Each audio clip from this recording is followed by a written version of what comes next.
ارشاد فرمایا یا ایھا الذین آمنوا لا ترفعوا اصواتکم فوق صوت النبی ولا تجهروا له بالقول كجهر بعضكم لبعض ان تحبط اعمالكم وانتم لا تشعرون۔ اے ایمان والو، اپنی آوازوں کو نبی پاک صلی اللہ علیہ وآلہ وسلم کی آواز مبارک سے بلند نہ کرو، یہ ادب ہے۔ تمہاری آواز رسول اللہ صلی اللہ علیہ وآلہ وسلم کی آواز سے اونچی نہ ہو، پست ہو۔ وَلَا تَجْهَرُوا لَهُ بِالْقَوْلِ كَجَهْرِ بَعْضِكُمْ لِبَعْضٍ، اور جس طرح آپس میں ایک دوسرے سے چلا کر گفتگو کرتے ہو، اونچی آواز سے بات کرتے ہو، اس طرح رسول پاک صلی اللہ علیہ وسلم کی بارگاہ میں چلا کر گفتگو نہ کرنا۔ ان تحبط اعمالکم وانتم لا تشعرون، اگر تم نے ایسا کیا تو اس کا خسارہ کیا ہے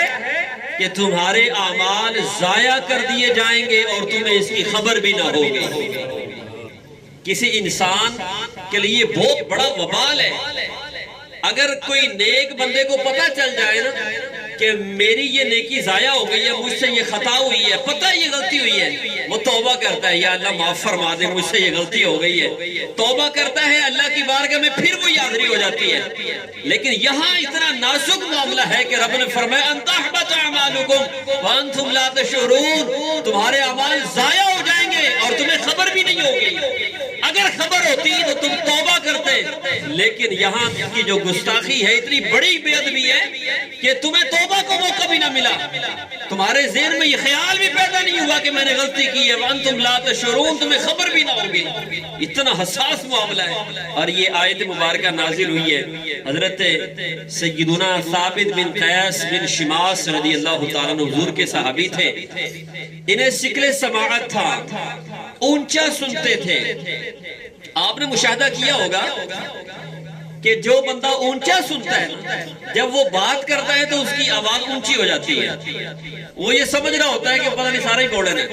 وہ اونچی بولتا ہے، پتہ نہیں ان کو سنائی دیا کہ نہیں دیا۔ تو حضرت ثابت رضی اللہ تعالیٰ عنہ کو ثقل سماعت تھا، اونچا سنتے تھے، کانوں کا کچھ عارضہ تھا، جب حضور کی بارگاہ میں بات کرتے تو آواز تھوڑی اونچی ہو جاتی۔ اب غور کریں کہ انہیں ثقل سماعت تھا، جان بوجھ کر وہ بے ادبی کی نیت سے آواز اونچی نہیں کرتے تھے، ہو جاتی تھی،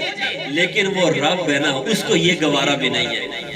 کہ اس کے پیارے محبوب صلی اللہ علیہ وسلم کی بارگاہ میں کسی کی آواز کسی عارضے کی وجہ سے اونچی ہو جائے، رب کو یہ گوارا بھی نہیں۔ تو اللہ نے قرآن کی آیت نازل فرما دی، اے ایمان والو، اپنی آوازوں کو نبی کی آواز سے پست رکھو، اونچا نہ کرو، کہیں ایسا نہ ہو تمہارے اعمال ضائع کر دیے جائیں۔ جب یہ آیت نازل ہوئی حضرت ثابت رضی اللہ تعالیٰ عنہ، اب چونکہ یہ بہت بڑے عاشق رسول تھے، بہت بڑے صحابی رسول ہیں، جب ان کے حق میں آیت نازل ہوئی نا تو یہ گھبرا گئے، پریشان ہو گئے کہ پتہ نہیں میرے حق میں قرآن کی آیت نازل ہوگی، ہائے میں تو جہنمی ہو گیا۔ اب یہ گھر میں بیٹھ گئے، مسجد میں آنا جانا چھوٹ گیا، پریشان تھے، روتے رہتے، ہر وقت روتے رہتے، کھانا پینا بھول گئے، مسجد نبوی میں آنا چھوڑ گئے، روئے جا رہے ہیں، گھر بیٹھے روئے جا رہے ہیں۔ حضرت سعد رضی اللہ تعالیٰ عنہ ان کے ہمسائے تھے، کریم محبوب صلی اللہ علیہ وسلم جو غیب کی خبریں جاننے والے ہیں، حضور نے فرمایا اے سعد بتاؤ ثابت کا کیا حال ہے، بتاؤ وہ کیسا ہے، وہ آ نہیں رہا، مسجد میں نہیں آ رہا، کیا وہ بیمار ہے؟ عرض کی یا رسول اللہ صلی اللہ علیہ وسلم وہ بیمار نہیں ہے۔ آقا ان کے گھر سے رونے کی آوازیں آتی ہیں، چلا چلا کر وہ روتے ہیں، دھاڑے مار مار کر روتے ہیں، اور ان کی زبان پر ایک ہی کلمہ جاری رہتا ہے، ہائے افسوس میں جہنمی ہوں، ہائے افسوس میں جہنمی ہوں، میری آواز حضور کی آواز سے اونچی ہو گئی، ہائے افسوس میں جہنمی ہوں۔ کریم محبوب صلی اللہ علیہ وسلم نے جب یہ سنا نا، فرمایا سعد جاؤ ثابت کو بلا کر لے کے آؤ، حکم جاری ہو گیا، فرمایا سعد جاؤ ثابت کو لاؤ۔ حضرت سعد پہنچے، اے ثابت تجھے رسول اللہ بلا رہے ہیں۔ حضرت ثابت رضی اللہ تعالیٰ عنہ نظر جھکی ہوئی ہے، سر جھکا ہوا ہے، جب مسجد نبوی میں حاضر ہوئی، کریم آقا صلی اللہ علیہ وسلم سامنے جلوہ گر ہیں، اور یوں سر جھکا کر شرمندگی کے عالم میں آنکھوں سے آنسو جاری ہے، اور روتے ہوئے ان کی زبان پر پھر وہی جملہ ہے، انا من اہل النار، انا من اہل النار، ہائے افسوس میں جہنمی ہوں، ہائے افسوس میں جہنمی ہوں۔ کریم محبوب صلی اللہ علیہ وسلم نے جب سنا نا ان کی اس بات کو، سرکار تو جانتے تھے دل میں عشق مصطفیٰ ہے، دل میں محبت ہے، جان بوجھ کر آواز اونچی نہیں کی، ہو گئی ہے اور اب نادم اور شرمندہ ہے۔ کریم آقا صلی اللہ علیہ وسلم نے جب دیکھا نا تو آپ نے فرمایا اما ترضى ان تعيش حميدا وتقتل شهيدا وتدخل الجنہ۔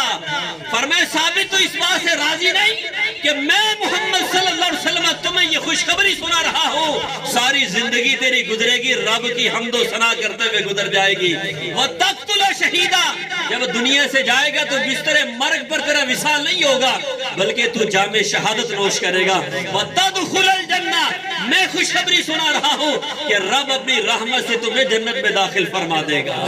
کہ سرکار جانتے تھے کہ ثابت کی جو آواز بلند ہوئی بے ادبی کی وجہ سے نہیں ہوئی تھی، آواز بلند ہو جانا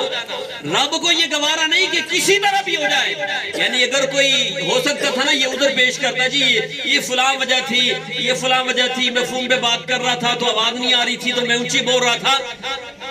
کسی بھی عذر کی وجہ سے رب نے منع فرما دیا۔ اگر کوئی بھی عارضہ ہے، کوئی بھی عذر ہے، حضور کی بارگاہ میں آؤ تو اپنی آواز کو نیچا رکھنا ہے، بلند نہیں رکھنا۔ تو یہ آداب ہیں سرکار دو عالم صلی اللہ علیہ وسلم کی بارگاہ میں حاضری کے۔